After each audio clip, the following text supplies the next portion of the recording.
आगामी केंद्रीय मंत्रिमंडळ विस्तारात शिंदे गटाला अधिकची 2 मंत्रिपदं मिळण्याची दाट शक्यता वर्तवण्यात येते। या रेसमध्ये मराठवाड्यातील 2 बड्या नेत्यांमध्ये मोठी रस्सीखेच सुरू झाली आहे। उपमुख्यमंत्री एकनाथ शिंदे यांनी ठाकरे गटाचे 6 खासदार आपल्या गळाला लावत ऑपरेशन टायगर फते केलंय। या सर्व बंडखोर खासदारांना सोबत घेऊन त्यांनी दिल्लीत केंद्रीय गृहमंत्री अमित शहा यांची जवळपास 50 मिनिटे बंद दाराआड भेट घेतली। या भेटीत अमित शहा यांनी सर्व खासदारांच्या मतदारसंघातील विकास कामांसाठी आणि प्रलंबित प्रकल्पांसाठी मोठा केंद्रीय निधी देण्याचं आश्वासन दिलं असलं तरी या भेटीचा मुख्य उद्देश आगामी केंद्रीय मंत्रिमंडळात शिंदे गटाला वाढीव 2 केंद्रीय मंत्रिपद मिळावी हाच होता। शिंदे गटाला केंद्रीय मंत्रिमंडळात एक कॅबिनेट आणि एक राज्य मंत्रिपद हवं असून कॅबिनेट मंत्रिपदासाठी खासदार श्रीकांत शिंदे यांचं नाव जवळपास निश्चित मानलं जात आहे। मात्र राज्य मंत्रिपदाच्या एका जागेसाठी नव्यानं पक्षात दाखल झालेले धाराशिवचे खासदार ओमराजे निंबाळकर आणि परभणीचे खासदार संजय जाधव यांच्यात सध्या जोरदार स्पर्धा पाहायला मिळते। आता शिंदे कोणाच्या बाजूने झुकतं माप देतायत हा चर्चेचा विषय ठरतोय। ठाकरे गटाचे 6 नवीन खासदार सोबत आल्यामुळे एकनाथ शिंदे यांच्या नेतृत्वाखालील शिवसेनेचं लोकसभेतील एकूण संख्याबळ आता 13 वर पोहोचलंय। यामुळेच नितीश कुमारांनंतर एनडीएत शिंदेंचं राजकीय वजन अचानक वाढलंय। याच वाढलेल्या संख्याबळाच्या जोरावर एकनाथ शिंदेंनी अमित शहा यांच्याकडे केंद्रीय मंत्रिमंडळात 2 जागांची आग्रही मागणी केल्याचं खात्रीलायक वृत्त आहे। यात एक कॅबिनेट आणि एक राज्य मंत्रिपद समाविष्ट आहे। 6 खासदारांना बंड करायला लावण्यासाठी आणि त्यांना आपल्याकडे ओढण्यासाठी श्रीकांत शिंदेंचे प्रयत्न महत्त्वपूर्ण मानले जातात।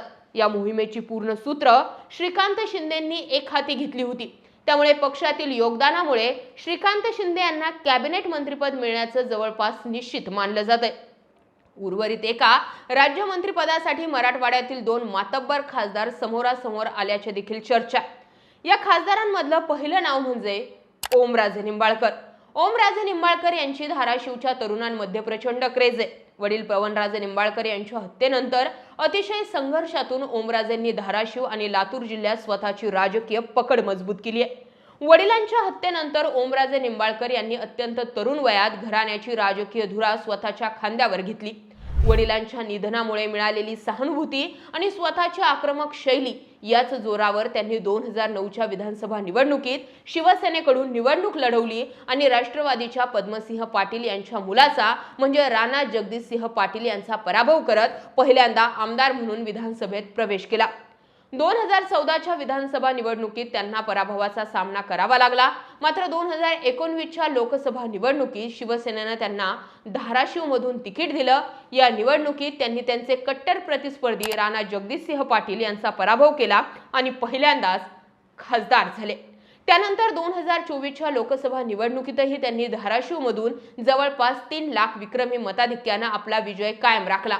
आक्रमक आणि थेट भाषण शैलीमुळे तरुण वर्गात आणि सोशल मीडियावर त्यांची मोठी लोकप्रियता आहे। ठाकरेंच्या पक्षातून बाहेर पडताना त्यांनी सर्वात शेवटी आणि अत्यंत विचारपूर्वक निर्णय घेतला। मतदारसंघातील कृष्णा मराठवाडा सिंचन प्रकल्पासाठी 5000 कोटी रुपयांचा केंद्रीय निधी मिळण्याच्या अटीवर त्यांनी सत्तेचा मार्ग निवडल्याचं स्थानिक पत्रकार सांगतात। बंडखोरीच्या प्रक्रियेत त्यांनी अमित शहा आणि देवेंद्र फडणवीस यांच्याशी थेट 1 to 1 चर्चा केल्याचं म्हटलं जातंय। ओमराजेंना मंत्रिपद दिल्यास महायुतीला मराठवाड्यात ठाकरे गटाला धक्का देता येऊ शकतो। आता अँटी इन्कम्बन्सीचा फटका ओमराजेंना किती बसतो हेही पाहावं लागेल। दुसरीकडे परभणीचे खासदार संजय जाधव हे देखील या स्पर्धेत आहेत। परभणी हा पिढ्यानपिढ्या शिवसेनेचा अवैध किल्ला राहिला।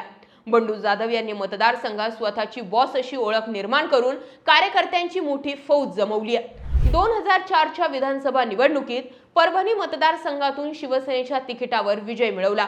त्यानंतर 2009च्या विधानसभा निवडणुकीतही ते सलग दुसऱ्यांदा आमदार म्हणून निवडून आले। 2014च्या लोकसभा निवडणुकीत शिवसेनेने त्यांना परभणी लोकसभा मतदारसंघातून उमेदवारी दिली। या निवडणुकीत विजय मिळवून ते पहिल्यांदा संसदेमध्ये पोहोचले। त्यानंतर 2019 आणि नुकत्याच झालेल्या 2024च्या लोकसभा निवडणुकीतही त्यांनी परभणीत ठाकरे गटाचा भगवा फडकवत सलग तिसऱ्यांदा खासदार म्हणून निवडून येण्याची हॅट्रिक साधली। परभणीत कोणत्याही लाटेत स्वतःची मतपेढी टिकवून ठेवण्याची त्यांची पार्श्वभूमी अधोरेखित झाली आहे। जेव्हा खासदार फुटणार असल्याची चर्चा सुरू झाली तेव्हा सर्वात आधी ठाकरे गट सोडण्याची घोषणा बंडू जाधव यांनीच केली होती। संकटाच्या काळात सर्वात आधी धावून जाणाऱ्या नेत्याला पहिलं प्राधान्य दिलं जावं असा शिंदे गटातील जुन्या नेत्यांचा सूर असतो। त्यामुळे साहजिकच संजय जाधव यांना मंत्रिपद मिळावं म्हणून त्यांचे कार्यकर्ते आक्रमक आहेत। प्रसिद्धीच्या झगमगाटापासून दूर राहून ग्रामीण भागात आणि विशेषतः शेतकरी वर्गात त्यांचे राजकीय वजन प्रचंड मोठे आहे। बंडू जाधव यांना दिल्लीत संधी दिल्यास परभणी, हिंगोली आणि जालना जिल्ह्यांच्या सीमांवर महायुतीचे पाय घट्ट रोवता येतील आणि पक्षात प्रादेशिक आणि सामाजिक समतोल साधता येईल। सध्या केंद्राचा जर विचार केला तर प्रतापराव जाधव हे शिंदे गटाचे एकमेव मंत्री आहेत। ते विदर्भाचं प्रतिनिधित्व करतात, त्यामुळे यावेळी मराठवाड्याला संधी मिळणार अशी चर्चा आहे। एका बाजूला ओमराजे निंबाळकर यांच्या रूपानं ग्लॅमर, आक्रमकता आणि दिल्लीतील भाजप वरिष्ठ नेत्यांशी थेट संवाद साधणारा चेहरा, तर दुसऱ्या बाजूला संजय जाधव यांच्या रूपानं ग्रामीण भागातील जनतेशी नाळ असलेला, सर्वात आधी बंडखोरी सहभागी होणारा आणि परभणी हा ठाकरेंचा बालेकिल्ला असलेल्या मतदारसंघातला नेता म्हणून संजय जाधव यांचीही मंत्रिपदासाठी जोरदार चर्चा आहे। आता शिंदे दोघांपैकी नेमकं कोणाला संधी देतात हे पाहणं महत्त्वाचं ठरणार आहे। तुम्हाला काय वाटतं? ओमराजे की संजय जाधव यांच्यापैकी कोणाला मंत्रिपदी संधी दिली पाहिजे आणि श्रीकांत शिंदेंची केंद्रात मंत्रिपदी वर्णी लागण्याची शक्यता आहे? श्रीकांत शिंदेंना आत्ता मंत्री करणं योग्य ठरणार का?